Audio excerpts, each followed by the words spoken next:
Good morning. Praise the Lord. Blessing for Nation મિનિસ્ટ્રીથી હું આપનો ભાઈ સેમ ક્રિશ્ચન. ઈશ્વર પિતાએ આજે આપણને આપેલા આજના એક નવા સુંદર દિવસે આપને પ્રભુ ઈસુ ખ્રિસ્તના નામમાં પ્રેમી સલામ પાઠવું છું. આજે આપણે ઈશ્વરના અદ્ભુત અને ખાતરીદાયક વચન પર મનન કરીશું. રોમનોને પત્ર તેનો 14મો અધ્યાય અને તેની 12મી કલમ.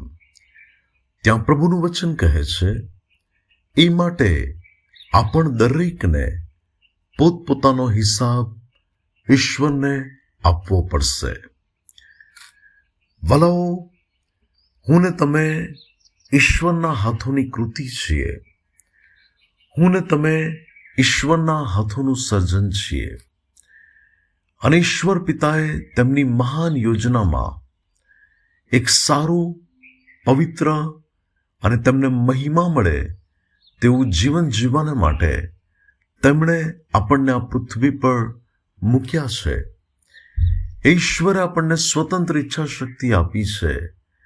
ત્યારે બાઇબલ કહે છે કે આપણે આપણી સ્વતંત્ર ઈચ્છા શક્તિનો દુરુપયોગ ન કરીએ અને આપણે આપણું જીવન એવી રીતે જીવીએ કે પ્રભુને પસંદ પડતું શું છે તે પારખીને પ્રભુને ગમે, તેમને મહિમા મળે તે પ્રકારેનું જીવન ઈશ્વર પિતાની આગળ જીવીએ.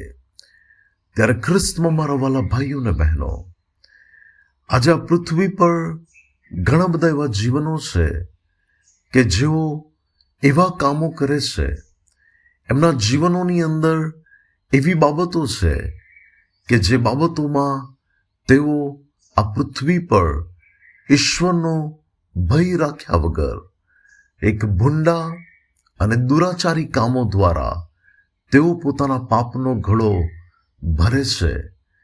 પરંતુ તેઓ જાણતા નથી, અથવા તો એવા લોકો કે જે જાણે છે કે તેમણે પોતાના જીવનનો હિસાબ ઈશ્વરને આપવાનો છે.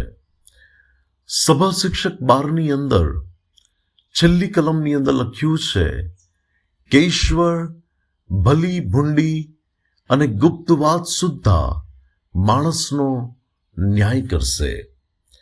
ગઈકાલે રાત્રે મોડેથી હું એક જગ્યા પર જઈ રહ્યો હતો અને મારે ગાડીમાં પેટ્રોલ પુરાવવાનું હતું.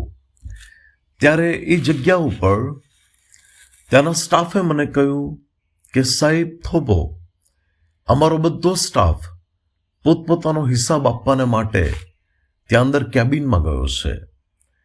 અને વલાઓ, ત્યાં પ્રભુએ મારી સાથે તરત જ એ બાબત દ્વારા વ્યવહાર કર્યો કે તેમને જે પણ કામ આપવામાં આવ્યું અને તેઓએ જે કલાકો સુધી ત્યાં કામ કર્યું, પરંતુ છેવટે તેઓની જોબ પૂરી થાય, તેઓ ઘરે જાય તે પહેલા તેમણે પોતાનો હિસાબ આખા દિવસના કામનો એમના અધિકારીને આપવાનો હતો. ત્યારે વલાઓ, આપણને 60, 70 કે 80 વર્ષનું આયુષ્ય પ્રભુએ આ પૃથ્વી પર આપ્યું છે. ત્યારે એની અંદર પરમેશ્વરે આપણને જે જીવનના વર્ષો આપ્યા છે, એમાં આપણે કેવા કામો કરીએ છીએ. જો ભલા કામો કરીશું તો આપણે તેમની આગળ શરમાવું નહીં પડે કે જ્યારે આપણે આપણો હિસાબ આપીશું. પરંતુ આપણા કામો જો સારા નહીં હોય, આપણે બહારનું જીવન કંઈક અલગ જીવ્યા હોઈશું અને અંદરનું જીવન કંઈક અલગ જીવ્યા હોઈશું, ત્યારે ભલાઓ, પરમેશ્વર કે જેનું વચન હિબ્રુ 4 અને 13 કહે છે કે પ્રભુની નજરમાં કશું પણ ઢંકાયેલું નથી, તેમની આંખોની આગળ બધું નગ્ન ને ઉઘાડું છે અને આપણે એ પ્રભુને આપણો હિસાબ આપવાનો છે. બાઇબલની અંદર 2 કોરિન્થી 5 અને 10 કહે છે કે આપણે ખ્રિસ્તના ન્યાયાશાસનની આગળ ઊભા રહેવાનું છે. ત્યારે વલાઓ, આપણને પરમેશ્વરે જે સેવા આપી છે, કે આપણને જે નોકરી આપી છે, જે વ્યવસાય આપ્યો છે, જે પરિવાર આપ્યું છે, જે જીવન આપ્યું છે, અને એની અંદર આપણે જે જવાબદારીઓમાં છે ત્યારે આપણે કેવા પ્રકારનું જીવન જીવી રહ્યા છે, કેવા પ્રકારના કાર્યો કરી રહ્યા છે.